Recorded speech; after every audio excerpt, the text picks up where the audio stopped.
banyak informasi yang sesat dan salah. Ya. Bagian mana Bang yang Ya, sesat dan yang salah? pertama, kami tidak pernah Mas Roy tidak pernah mengajukan untuk menghilangkan pasal itu. Tidak.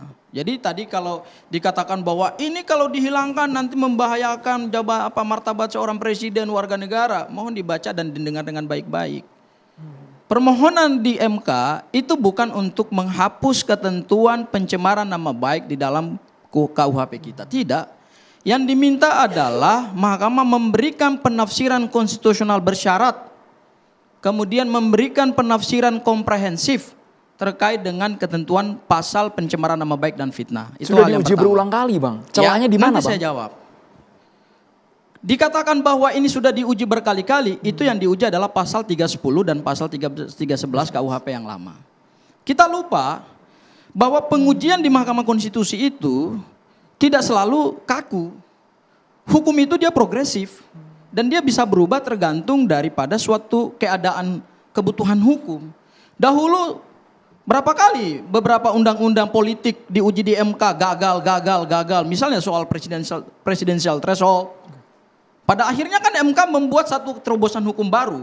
Bahwa pemilu 2029 tidak lagi menggunakan threshold. Itu satu terobosan hukum. Apalagi ketika yang diuji ini adalah pasal 433 dan 434 KUHP yang baru. Coba baca pasal 53 KUHP yang baru terkait dengan pedoman pemidanaan. Di situ dijelaskan bahwa pada saat hukum pidana ditegakkan, maka hakim harus memperhatikan rasa keadilan. Jadi hukum ini sekarang bukan lagi adalah soal kepastiannya yang penting. Ketika terjadi pertentangan hukum antara kepastian dan keadilan, maka berdasarkan pedoman pemidanaan dalam pasal 53 KUHP yang baru, hakim harus mengedepankan keadilan. Jadi bukan pasal yang dihilangkan tapi kajian tafsirannya yang inginnya harusnya disesuaikan. Sama seperti ketika norma hukum terkait dengan pencemaran nama baik, fitnah ini diuji kembali ke Mahkamah Konstitusi menggunakan KUHP baru yang basisnya adalah KUHP nasional, yang basisnya adalah transformasi hukum pidana dari hukum pidana kolonial Belanda menjadi hukum pidana nasional. Di situ juga apalagi hukum pidana nasional kita sudah mengadopsi juga asas-asas hukum adat kita, nilai hukum adat kita. Bisa terjadi apa yang kami harapkan di bawah Mahkamah Konstitusi bisa mengubah suatu norma hukum yang dulunya menjadi kaku, menjadi lebih fleksibel dengan tafsiran-tafsiran yang lebih progresif berdasarkan asas hukum progresif. Bang Freddy Alex lu ditanggapi sebelum ke Bang Aris tuh. Ya, justru kita sepakat, ini kan proses hukum ya, di penyidikan ini, di peradilan umum ini nanti, memang hukum itu kan Prof, tujuannya kan 3, keadilan hukum, kepastian hukum, dan kemanfaatan hukum. Justru Pak Jokowi di sini mencari keadilan. Boleh saya interrupt, Mas Andro? Ya. Jadi gini, saya mengamati ya perdebatan gini. Pertama saya mau komentari dan sekaligus tanya kepada Bang Freddy ya. Bang Freddy, memang nggak apa-apa juga sebenarnya menguji pasal karena dia terkena pasal itu dipakai untuk dirinya. Nggak apa-apa, tapi kan tadi saya katakan yang penting adalah kualitas argumentasinya. Nanti saya kembali ke Bang Sangaji.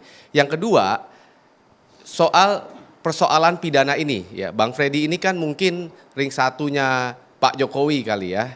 Valid Bang. Valid ya. Jadi begini, saya mau memberikan catatan kritis begini. Kalau memang yang dipakai untuk menjerat RRT itu pasalnya adalah pasal pencemaran nama baik, ya, yang mana pencemaran nama baik itu melindungi subjek reputasi. Dalam hal ini nggak apa-apa dia nggak dikasih lihat ijazahnya, ya, nggak apa-apa dia dilakukan pemidanaan, itu sah-sah saja ya secara hukum.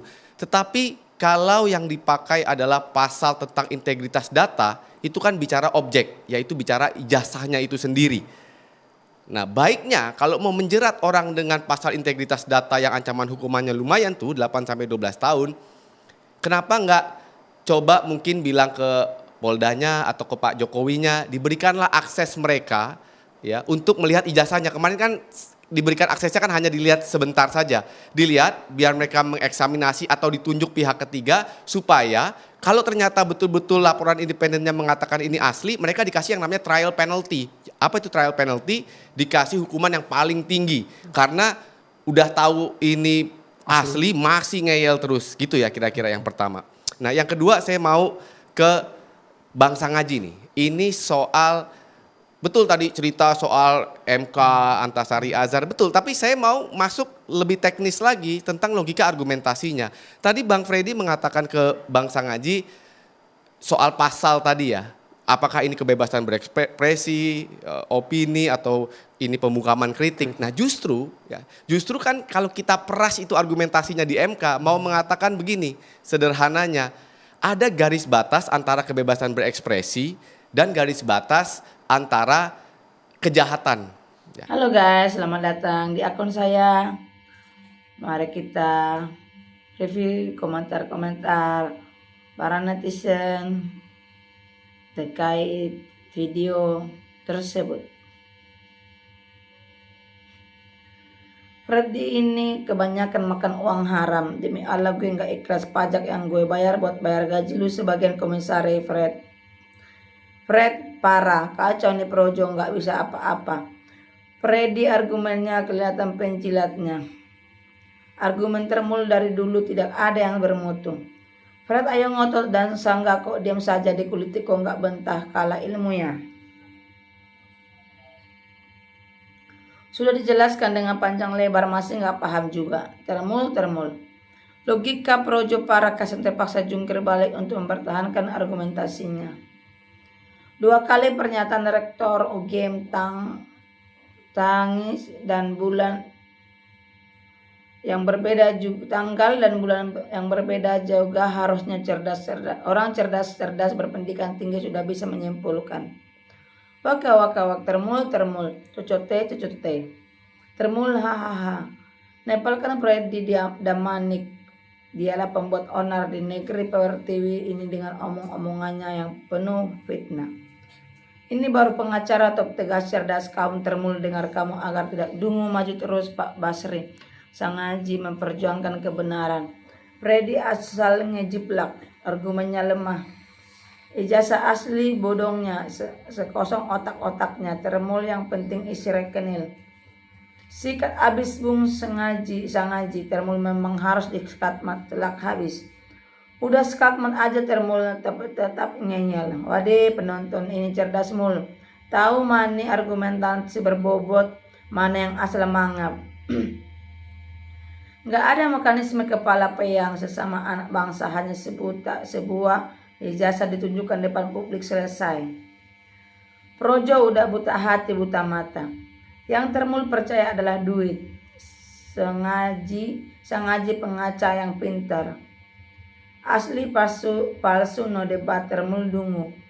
Berdasarkan kepercayaan termul, untung sudah tobat. Termul mudat urat leher untuk menggapai duit majikan kebanggaannya. Itu mah cuma proses administrasi. Bro Freddy, maklum kediam gitu sok kelihatan mukanya pasti tanya. Barang gampang tunjukkan selesai masalah, ngapain berbelit-belit. Termul modar. Kalau UGM tidak mengatakan terus ijazahnya Pak Jokowi dari mana, kalau begitu UGM harus digugat. Pengacara Guru ICS pintar-pintar pihak sebelah kualitasnya kelas bawah. Penjelasannya tentang hukum dikhawatirkan bikin tambah pusing termul.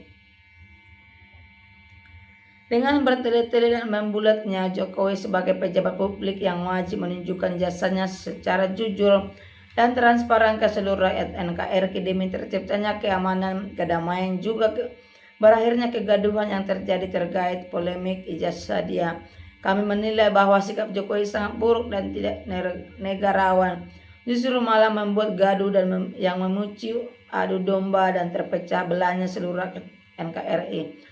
Hal ini sangat berbahaya, berdampak buruk bagi NKRI dan seluruh rakyat Indonesia. Kami yakin ada rahasia sangat besar yang telah ditutup-tutupi Jokowi di balik polemik ijazahnya yang membuat gaduh NKRI selama ini. Hukum Jokowi dan maksulkan Gibran. Wajarlah Projo mengatakan jasa Pak Jokowi asli. Berani karena benar, takut karena salah. Kalau ijazahmu memang benar ada maka jangan takut untuk menunjukkannya. Menunjukkan bukan hanya cuma melihat, tapi berani untuk membuktikan secara laboratorium. Uji forensik tandingan supaya adil. Harusnya waktu sidang Bambang Tri dan Gus Nur jasanya ditunjukkan. Kalau diteropong hati nurani Jokowi mengatakan mengenai ijazahnya memang rekayasa alias bohong. Rasanya itu termul argumen Bang Gopro yang intelektual.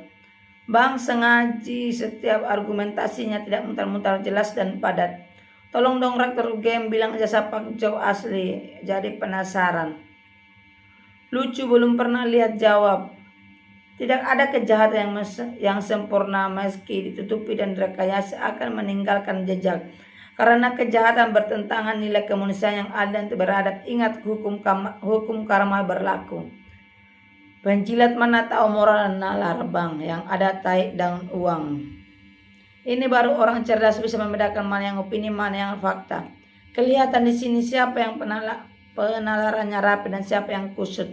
Yang pasti Bung sengaji rapi penalarannya termulu kusut.